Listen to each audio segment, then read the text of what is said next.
A simplification, but yes. Normally, little things happen. The waves cancel out one another in nature.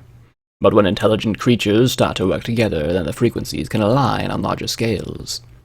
The magical potential of one pony is amplified by the magical potential of others. They build and support each other. Conversely, they can interfere with each other, leading to aggravation and anger. That interference releases energy, usually in very small amounts, that feeds and empowers discord. But the meteoric iron beneath Hoovington was a far more potent effect on the resonance with others. It destroys them. What? But didn't you say that that's what happens in nature? I frowned, feeling like I was back in school. Being taught by a murderous mad undead pony was, at least, a step up from my old teacher. Cancellation is not destruction. The waves are still there. They're just not expressed.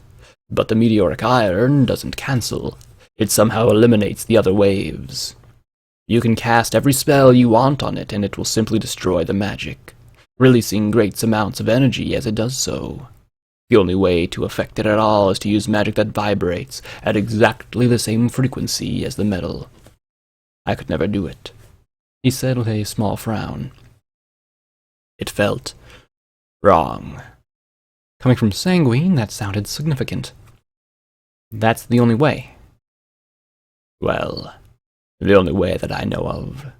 I know Trottenheimer experimented with the metal quite extensively for Project Starfall, trying to make a mostly non-magical means of mass destruction before more powerful than our greatest megaspells or the enemy's balefire bombs. Quite outside my field of expertise. I always wondered what happened to him. He disappeared quite abruptly. Goldenblood probably had him killed. He caught my confused look. Our wives were friends. He was working at Ironshard's R&D, making a gun, I said. Sanguine looked like I just told him that Trottenheimer had been cleaning sewer pipes. A gun? Sanguine asked flatly, as if he couldn't quite believe it. Goldenblood, at Equestria's finest megaspell researcher, making a gun. Yep, but it's a hell of a gun.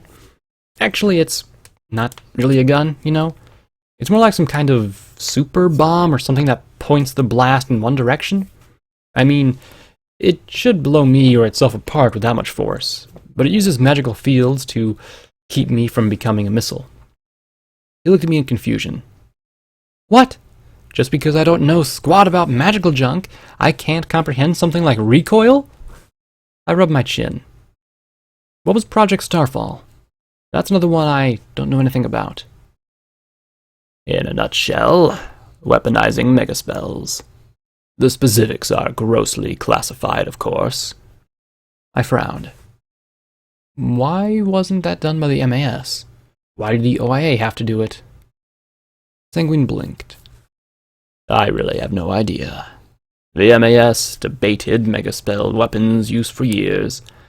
Fluttershy, of course, was adamantly against it. She constantly implored Twilight not to pursue the research. I suppose that's why the impelled metamorphosis potion was so appealing to Twilight. Too bad the zebras made balefire bombs with them, I muttered sullenly. Yes. One of our greatest failures of counterintelligence in history. No pony knows how that information got into their filthy hooves, but once it was, balefire bombs were inevitable.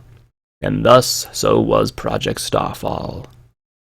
I understand that there was a standing execution order for the pony responsible for the information being stolen.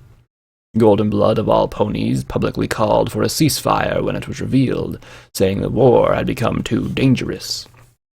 Almost cost him his directorship. Sanguine shook his head. Luna wanted to win the war. The zebras wanted to win. Every pony simply was too focused on victory to care about impossible hystericals like Balefire Bomb Armageddon. You don't think that Goldenblood leaked them, do you? Sanguine shook his head. Why would he? With megaspells under our control, we would have been able to systematically blast the zebras to pieces. Handing them over simply prolonged the war. He sighed and shook his head. Zebras expelled at espionage. Bronco robots turned into zebra battle machines. They even had operatives magically transformed into ponies as deep moles towards the end of the war.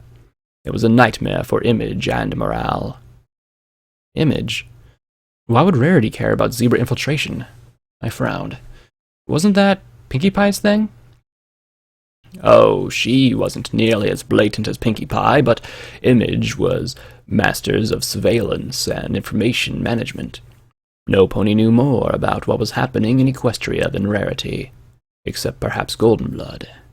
Image constantly filtered publications, spun stories, sponsored works to keep every pony working together and on message. When there was a disruption, she usually had it managed by the time the Ministry of Morale arrived to deal with the perpetrators. I frowned at that thought, remembering Goldenblood threatening Rarity to get her to cover up the projects. Why? What leverage could you possibly have on a pony like her? I shook my head. Secrets and lies. Closing my eyes, I imagined Equestria as a tangled knot with more and more stress and tension, pulling tighter and tighter.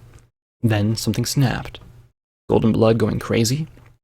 Had that been it? Or had something else come along that blasted everything apart? What in Equestria did Goldenblood need a gun like Folly for? He wasn't a soldier. Why would he need something that could pack the punch of a megaspell? No, not just a megaspell. A portable megaspell. A single pony megaspell. One that would kill the shooter. Goldenblood had shown Twilight the origin of Flux to try and convince her to abandon research. But had he needed to? Goldenblood might have stalled her for months. Years, maybe. If he had died, would Twilight have ever found out? Or would Discord have been buried under OIA bureaucracy? He'd chosen to show her. Had it been because he wanted to stop the Olaquin project and couldn't think of any other way out of it? Out of guilt for Gardens? Or something else altogether?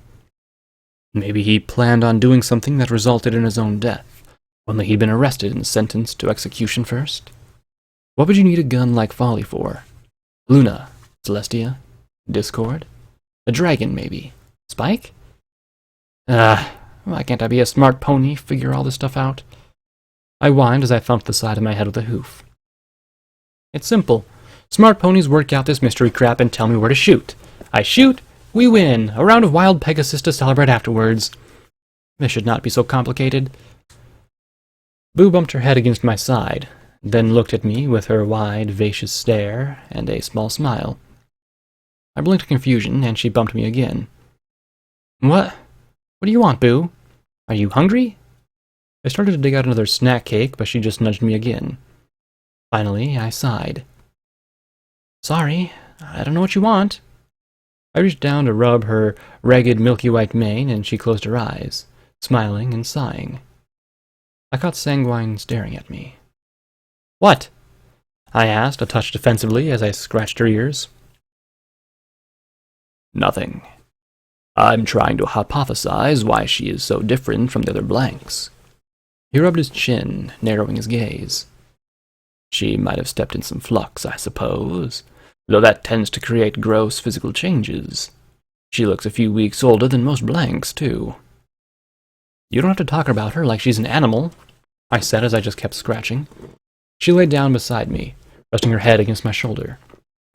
Maybe she just figured out how to survive. She is an animal, Blackjack, and a stupid one at that. Blanks will starve to death if you don't feed them. He sighed and shook his head. Now, speaking of blanks, it looks like ours are almost done. If you don't mind, I'd suggest letting me harvest the organs you need here, and then treat them for preservation during transport. As I recall, your filly had been exposed to chlorine. That means new lungs and replacement eyes. Potentially hide for skin grafts if the exposure is severe. It'd be far simpler to transport the parts rather than hauling around 3 blanks. 3? Yes. Your friend there, your filly, and yourself. He pointed up at the sack hanging next to the olive bag. It did look a little different from the rest of the white ones. It might have been a little dingier and pinkish than the others. It looks like the blood contamination has provided you with a spare. A spare? You made a copy of me? I gaped. I don't need any spare parts. I looked at him, about to begin the smashing. Did he really expect me to believe that making a spare of me had been an accident? You might want to look in a mirror before you say that, he rasped. I know you probably have some sort of regeneration talisman built in, but the scars I'm looking at, and with what she's going to have to cut off to get that barding off, well, trust me, you'll need a few strips of hide. I also thought of Glory having to harvest organs from a filly. It wouldn't be pretty. Okay, pack in there whatever you think she'll need. I frowned. Is it hard to do transplants? With the proper healing facilities and an auto-doc, not at all. Did you leave proper healing facilities when you trashed the Fluttershy Medical Center? I asked in return. Please. I might be a monster, but I had nothing but respect for Fluttershy. We shot up the guards at the entrance and then moved on, he replied. Oh, was that all? Suddenly, the orange sack ripped open and deposited a slimy orange mare onto the grimy floor. The ooze covering her rapidly evaporated off the mare's body, leaving her just sitting there dully. Sanguine froze, and Boo and I were completely forgotten as he slowly approached her. Sunflower, he murmured as he stretched out one of his boiled-looking split hooves towards her pumpkin mane, brushing it out of her face. The limb trembled as he pressed it to his lips and let out a choking noise. Then he made it again and again, bowing his head. Sanguine was crying, as much as he could cry. I'm so sorry. I'm sorry I didn't fix this sooner. Sorry I couldn't save you. He croaked as he reached forward to hold her as his entire body shook. I'm sorry, my love. So very sorry. There was no forgiveness from the orange unicorn, though. No smile of reassurance, no returning gesture. He might as well have been talking to a doll. There was another detonation, and another. They sounded closer. A moment later, the olive pod ruptured and dropped Scotch tape onto the floor. I trod over towards her, but she didn't even look at me. Then the white pod opened up, and my copy fell in front of me, landing on her head. She sat there, blinking but not looking around. I stared at her for a moment, watching the magical goop cover her vanish.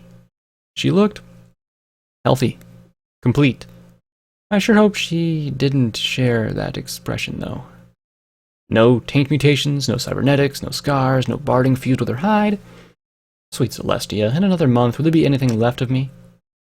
I tore my eyes from her, trying to crush down these worries and fears. Well, we'll go to Friendship City. Maybe even Tenpony if I can pass for mortal again. You'll be safe. You'll be healthy. I promise, Sunflower. I promise. The ghoul rasped as he pressed his face into her chest. Promise.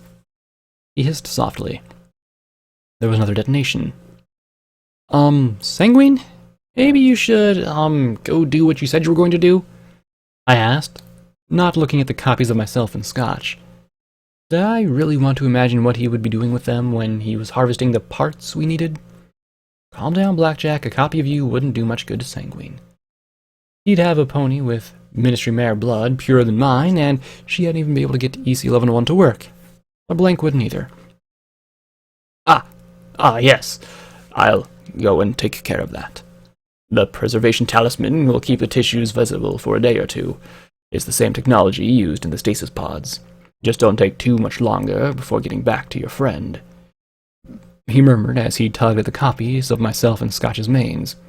Obediently, I was led off to the slaughter. I really didn't like this place.